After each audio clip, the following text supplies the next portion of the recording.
an absence of almost 8 months. Makakasama po natin a member of the, sabihin natin PBA family, pero dito Gary, si Gary V po ang isa sa mga hinahangaan natin. Hindi lang ho magaling magsayaw, ngunit a great basketball player din sa kanyang mga spare time. Pero Gary, dito sabi nila, torn ka between two friends. No? Actually, 3 friends. Jojo, dito sa kabilang side, si Ronnie at sa akin Benji. Sino gusto mo? Well, actually, kasi kami ni Jojo talagang unang-una, halos parang mag-best friend na kami. At we're both brothers in Christ. And ang problema lang doon, Benji also, dahil dati nag-usap kami ng medyo talagang masinsinan na pag-uusap. And it's a very special friends of mine, si Ronnie and si Benji, and pati si Herc, yung trainer nila. Okay, sa'yo Gary, itong series na to, kanino ka ba talaga? Iwanan natin yung friendship. Let's talk basketball. Kanino ka rito? Well, I think alam ng mga fans na tuwing pumupunta ako dito, Alaska is what I rode for. Pero pati San Miguel, fan din ako ng San Miguel. No? Kasi tulad ng sinabi mo kanina, sabi niya, basketball player. No, I'm a frustrated basketball player. Kaya kahit sino naglalaro, basta't nasa bahay ako, pag may panahon ako, pinapanood ko talagang PBA. Okay, championship, tama-tama. Kasama huli natin si Gary. Gary, before we let you go, anong gagawin mo? Mukhang may tour ka, not of the Philippines, but of Asia. Pare, mukhang after 8 months na naman ako makakabalik dito sa... Kailangan babalikan mo kami agad. Hindi, kasi I just arrived from Hong Kong and I was able to go to Indonesia. I'm going to Indonesia next week. I'm going to Thailand, Singapore, and Japan in the coming months para sa isang promotional tour ng album ko, Outside Looking In. Pinapatugtog ngayon yung single, yung When the Body Talks. That's what I'll be doing. Okay, Gary, wag naman 8 months ka mawawala. Hindi. Okay, Di naman. we'll see you. Okay, I'll see you. Okay. Okay, we are back here at Cuneta and it's 46 to 36 quickly now. Let's try to get some reports from our colleagues. First, let's start with Buddy Butch Maniaga. Maraming salamat, Sir. Ang unang sinabi ni Coach Chito Narvaso sa Shell sa dugout, oy, ninenervous kayo masyado. Kalimutan yung nasa finals kayo kahit mahirap gawin. At isipin nyo na parehong laro din ito katulad ng mga ibang larong ginawa nyo bago kayo nakapasok sa finals. Kailangan daw sila mag-focus at sabi nga niya, yung mga ibang shots na kinuha ng team niya, he kindly called it as ridiculous. Kaya kailangan mas mag-focus sila sa second half, atakihin nila yung boards, and of course, sabi nila hindi nila pwedeng pabayaan na makalayo ang Alaska dahil malamang kapag natuloy yun, 1-0 na para sa Alaska. Ngayon punta tayo kay Anthony. Okay, thank you very much, Butch. Well, only 2 things for Alaska. Ang sabi lang ni Coach Tim Con sa mga players niya, you have to expect a tougher second half because number 1, Formula Shell missed a lot of easy shots. Don't expect them to do the same in the second half. At the same time, sabi niya, Kenny Redfield only had 4 points. And so don't expect him to just have another 4 points. He's going to make it. He's going to give 1 college try, sabi nga niya, and they're going to have a tougher half ahead of them. Secondly, sabi niya, we got to control the rebounds. We were out-rebounded 31-21. One last point, if you remember, they were down 11-2 in the first quarter. Tim Cone called a timeout and sabi niya, guys, you got to get that championship feeling. This is not just any other game. This is the championship and you need a championship feeling. Ang nangyari po, humabol sila. And he reminded them about that here in the half. Balik na tayo sa inyo, Sev. Thank you very much, Anthony. At natanong ko kay Dr. J about jitters. Meron, pareho pa rin, ano ha? Well, yes, it's much more pronounced on the other end, no? Siguro. So, sinasabi lang ni Coach Narvasa, hey, we shot 29% from the field in the first half. Kaya naman niya siguro pagalitan, eh. What are you guys doing out there, no? So, trying to set the tone of being a relaxed coach can also help your players on the floor. Yes. And rebounding, obviously, they out-rebounded because they had 14 offensive rebounds referring to Shell. Sa dami ng miss nila, they had to go to the boards a lot. No? Yes, and mahalaga yung puntong ni-raise ni Anthony kanina about Kenny Redfield at yung concern ng Alaska because Redfield going only 1 out of 10 in the first half will definitely try even harder come this second half. And that was a ridiculous pass there by Barrientos, if I can use the word that Narvasa used. No? There's a block on the shot of Barrientos. Redfield trying to be extra aggressive. The shot against the glass, ayaw. Huinho plucks the rebound. 10 ang lamang ng Alaska. Nasa unang minuto tayo ng ikatlong yugto. Running shot by Chambers, nothing. The battle for the loose ball. Habang tinatawag ang foul na ito, silipin natin ang ilang mahalagang statistics na naganap ng first half. Narito na po. Well, Alaska did not shoot that well, 44%, but their defense limited Shell to only 29%. The only advantage for Shell was they had three triple Bs in that first half. 31 rebounds, 21, 14 offensive for Shell, but only getting 10 points from those of 14, and 12 turnovers by Shell against 5 for Alaska. Siguro ang mahalagang one-on-one talk ni Chito Narvasa nung halftime ay kay Kenny Redfield. Yeah, ano? I think the first person I talked to Kenny is Kenny Redfield. If you're not going to play anything, we might as well go home. We're not going to win this ball game. Then probably the second thing is for Paras. No, you've got to take better shots, get yourself in good position, use your muscle a little bit there. So Redfield is getting aggressive.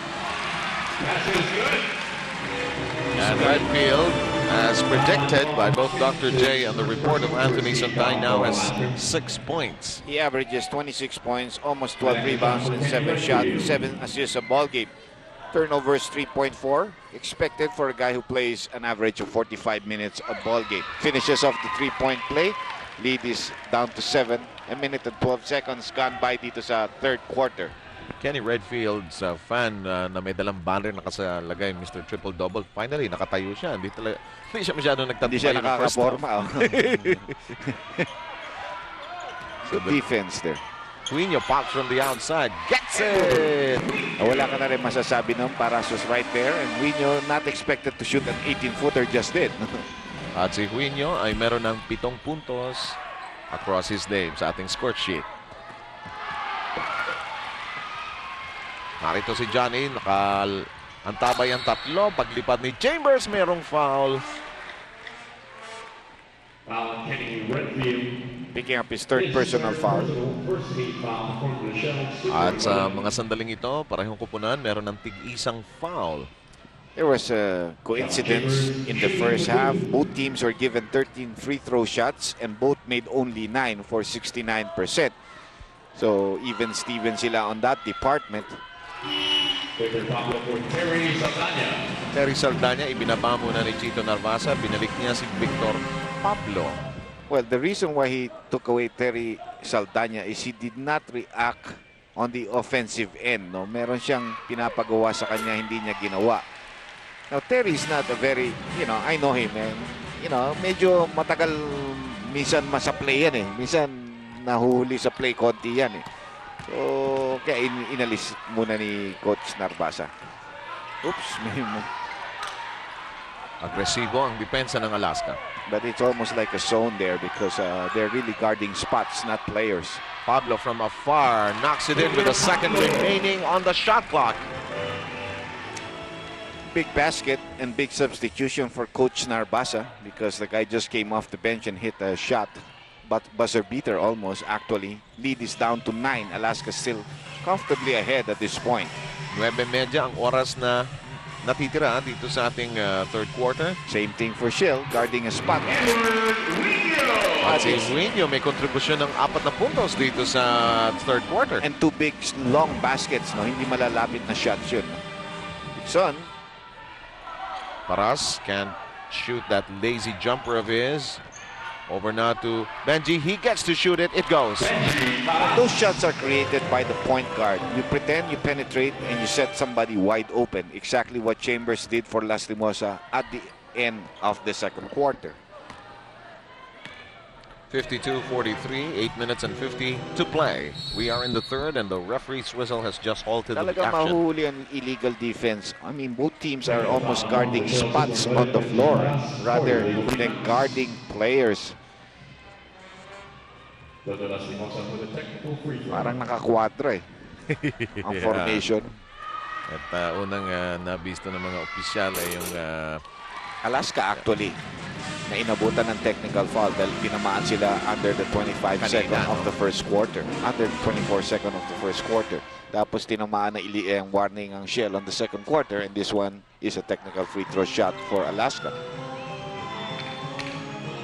10 na naman ang lamang ng Alaska Milk, appearing in their 7th straight finals. Chambers, who really didn't expect to be here this early, gets the rebound, the loose ball that is. Samantala, and an opportunity for Alaska to recycle their offense. Fall away by Johnny Short. May foul doon against Quino. He went under Redfield and they missed that play, no? Which got the whole Shell team standing up. They're very clear. It was a rebound play. Na ilaliman siya, na push out of the way. He couldn't jump. They missed that. They got the other one on the other end. Kaya nung lahat ng mga nakakurbata sa bangko ng Shell ay tumindig. Lahat naman na nanonood dito. Kita naman yun. Chambers taking care of the first, and it's 54-43. Ronnie Magsano cannot join his team in this Series. championship. Yes. Ang sakit nun. That was an accident caused by his own teammate. Mismo, yes. Halos nadaganan yung knee niya when they collided, and Redfield probably already has atoned for it by leading Shell to the finals. Texans attempt from for there's a push. Oh, pangilan na si Paras.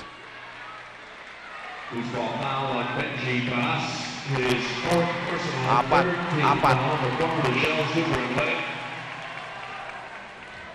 Very early foul trouble for the Tower of Power, and a bad time because Alaska is on top by 11 points. So again, the foul trouble creeping against Shell in this ball game. Hawkins, the ball drops to the deck. There's a scramble for it. And a jump is declared. And Benji Paras will have to sit down dahil nga doon sa apat na fouls na tangan-tangan niya. It could be a blessing in disguise. Paras is not playing that well offensively anyway, and Narbasa, you know, could probably give him the rest, try to field him in somewhere in this quarter, pasundot-sundot, and hope that he lasts the ball game, no?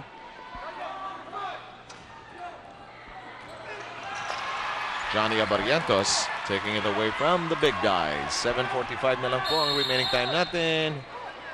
Of isolation play tinawag, pero being contested by Lastimosa. And Timcon tries to pacify Jolas. On the other hand, Narbasa is asking him, ba't hindi mo naman bigyan ng konting warning yun? Technical, ayun, natuluyan na. That is what code did not want. What for? Yeah. Keep your cool. Naman tayo eh. Explaining to his captain. Si Timcon, well-versed sa rules yan. Yes. Alam ni Timcon yan. Alam mo, not only does he knows the rules, he knows how to take advantage of the rules. Yes. Kung saan pwede.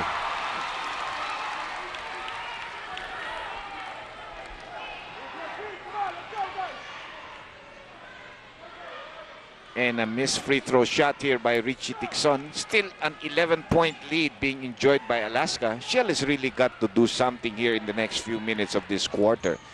They've got to light the fire somewhere. Yeah, masyadong dinumero ang mga kanilang kilos na basang-basa naman ng Alaska, which means they're scouted well. No? So, you've got to get something going. And Tixon starts it off. Nag-miss ako ng free throw shot, pero I hit the triple B. Tixon with 11 markers, and he has 3 triples already in this contest. 7:19 na lang ho ang natitira. Quino nasa ituptok ng keyhole. Narito si Jojo Lastimosa.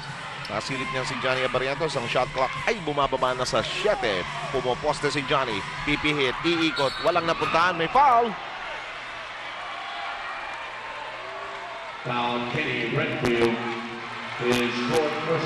Apat na si Redfield, apat na rin si Paras. Take a look at this play. Good help here by Kenny Redfield.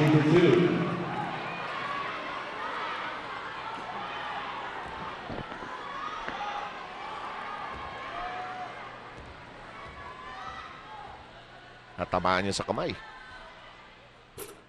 Johnny takes care of the first. It's 55-46. Sabi ko, tila sa kamay, sa mukha pa. Again, the good post-up play there by Johnny Abarrientos. He has that quickness, and you know, Tixon cannot read where he's going. Hindi niya malaman sa pupunta what he's going to do. Kung papasa ba yun, titirahan ako sa ilalim, jump shot, fade away, ang daming tira ni Johnny. 10 ang lamang ng Alaska Milk. Pipihit si Redfield. I thought he was going to count, but the foul was called before the spin. No? Dalawa na ang foul ni Hawkins. which is really nothing because he has really put the clamps on Kenny Redfield so far in this ball game. And just to give up only 2 fouls means you're doing a pretty decent job at it. 7 puntos lang ang kontribusyon ni Redfield so far.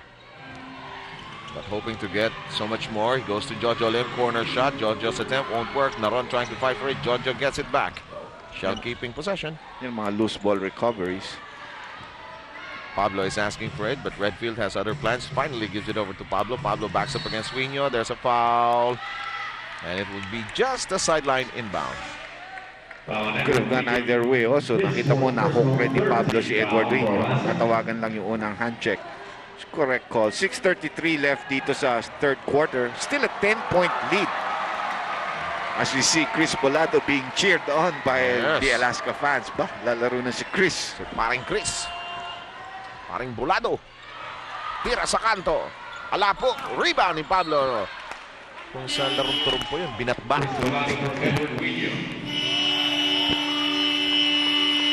Okay. Time out tayo. It's shot time with mobile line.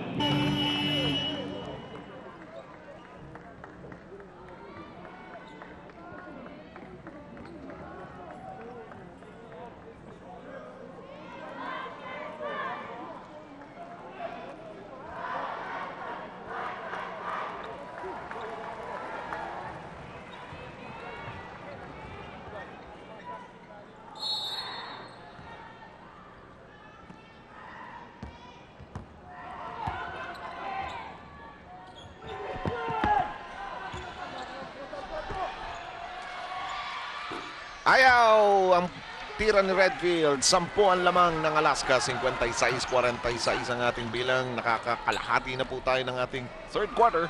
Hindi mo rin maalalaman kung si Kenny Redfield's obviously dead tired from a game only 2 nights ago, no? Pero that's a good block.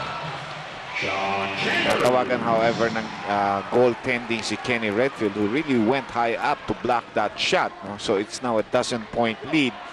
Again, nice post-up play here for Sean Chambers. Redfield sags a little bit, gets that block. Na tinawagan ng goaltending na mukhang pababa yung bola talaga. I think so also. I don't even think it's borderline. I think it was a good call by referee Carferio. Ang pasa ni Tixon natapik at ito'y may kahinaan ng konti. Lastimosa. Oh, yes, sirree.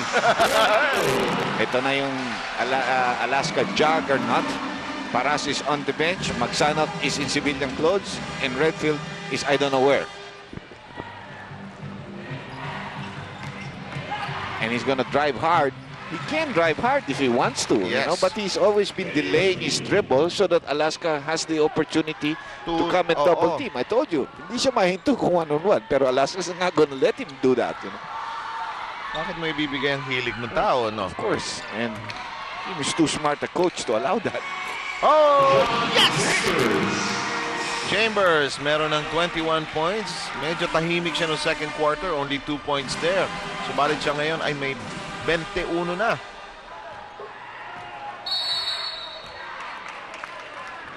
Spots on the floor again. Let's see who will take the technical free throw shot. Okay, this is Mr. Eli Santiago, the Vice President for Downstream Oil's Shell. Mr. Rain Williams, the Chairman of Filipinas Shell. Supporting their team, no? Yes. Si Eli, kilala natin yan. Alam mo, nakakausap ko rin si Mr. Santiago kanina. Sabi ko, sir, it's nice to see all of you here. All of the officials of Shell, most of them are here tonight. May kasama namin ni Ed, si Ed Mapa. Nasaan? Yun. Nabanggit ni... Sagot na kami nakikita. Kami ni Mr. Santiago minsan nakapaglaro din kami niyan. Magaling i-score din yan sa golf course yan. Lampaso ko niyan. Mahina na nga ako. Nilampaso palalo. Pablo! Ayaw po. Good play actually there. Pablo had the shot, just couldn't make it. 13-point lead here. Lastimosa wide open, but this one won't go. Redfield rebounding a lot now. Narito si Escobar. Naron. Ooh, what a jump there by Naron. Sasama ka kay Carl Lewis, huh? That was about 3 flights up. Or yung kay Johnson, yung hurdles. Oo. Who won again the World Championship, huh? Yes. Nanonood doon ako kahapon sa Malaysian channel yata yun.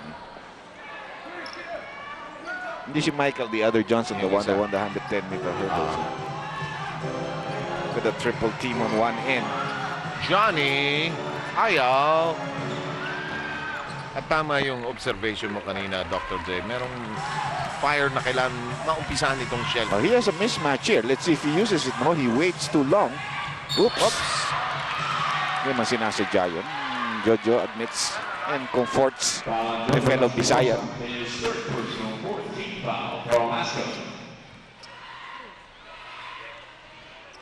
62-49 po ang ating bilang. Lamang po ang Alaska Milkmen 13.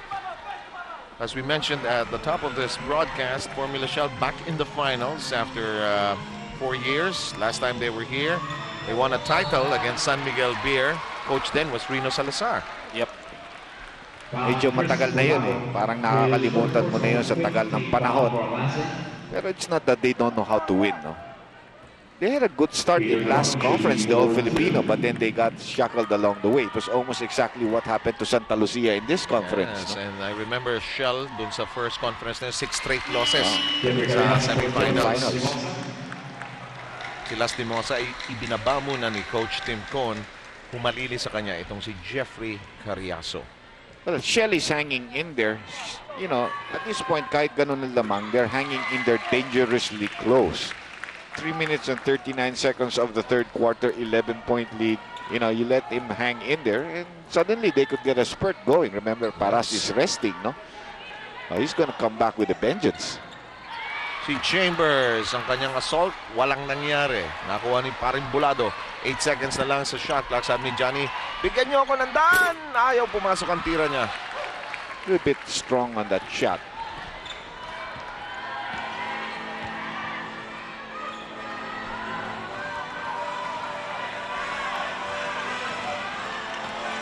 Penetration. There's a foul. Napik niya. Thought he was going to shoot with one hand and then he switch off to the other. And the king of comedy is in the venue together with Mando. Dolphy, basketball fan. Up to date yan. Dolphy parang hindi rin tumatanda. Still very healthy looking. Oo, bibo. Samantala, naron. Meron siguro secret yan. Oh, siguro meron. Ewan ko sasabihin niyo sa atin. Ako hindi ko alam. Hindi ko alam. Chambers, merong it's easy picking for Alaska inside. Yeah, well, they spread it apart.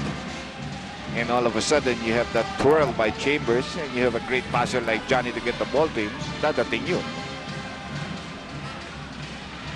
Again, isolation play of Naron against, swerte.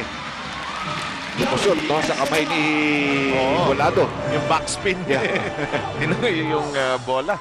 So it's just a 9-point lead, 2 minutes and 22 seconds. Scoring picked up a little bit in this quarter now for both clubs. Inside pass. Johnny's foray, nothing. He's fighting for it. The same thing, may layup na si Johnny, pumabakpas pa rin, no? Redfield zigzagging through the traffic. And Alaska calls a timeout.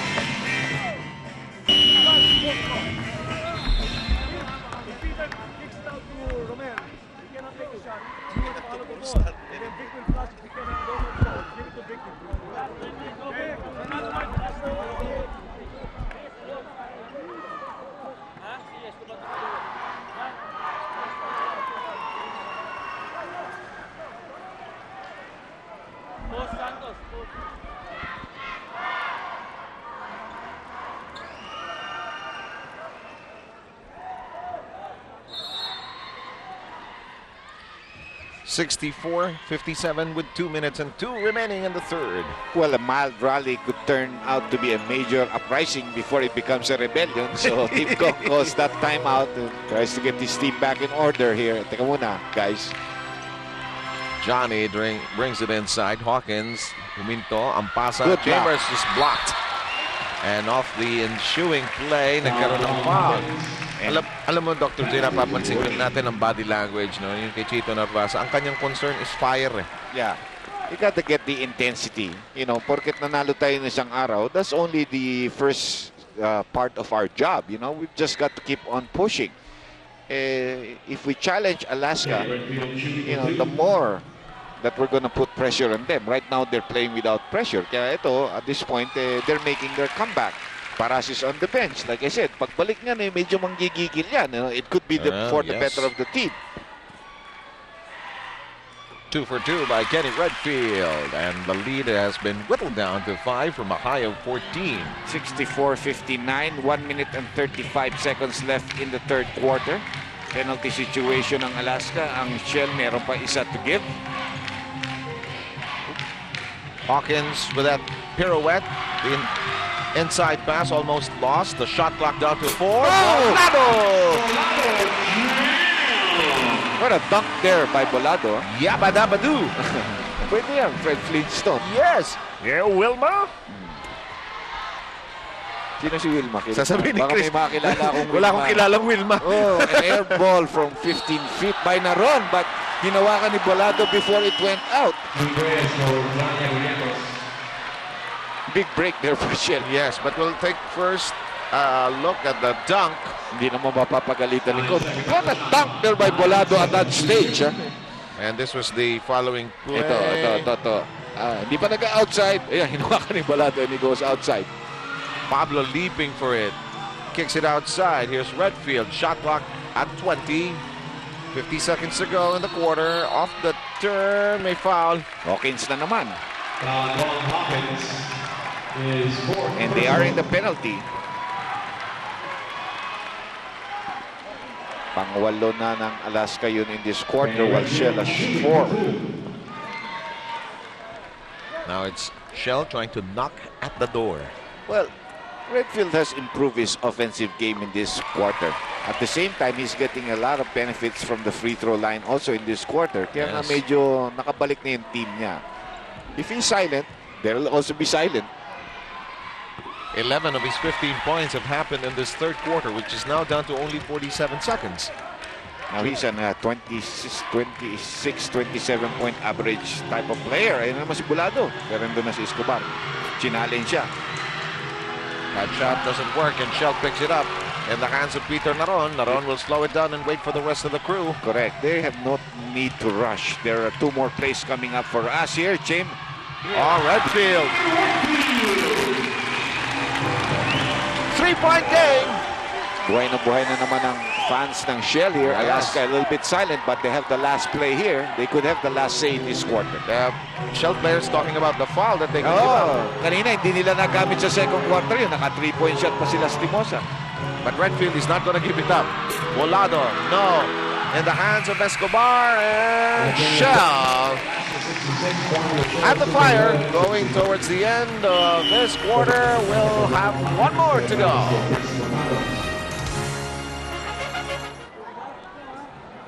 It's about to be time to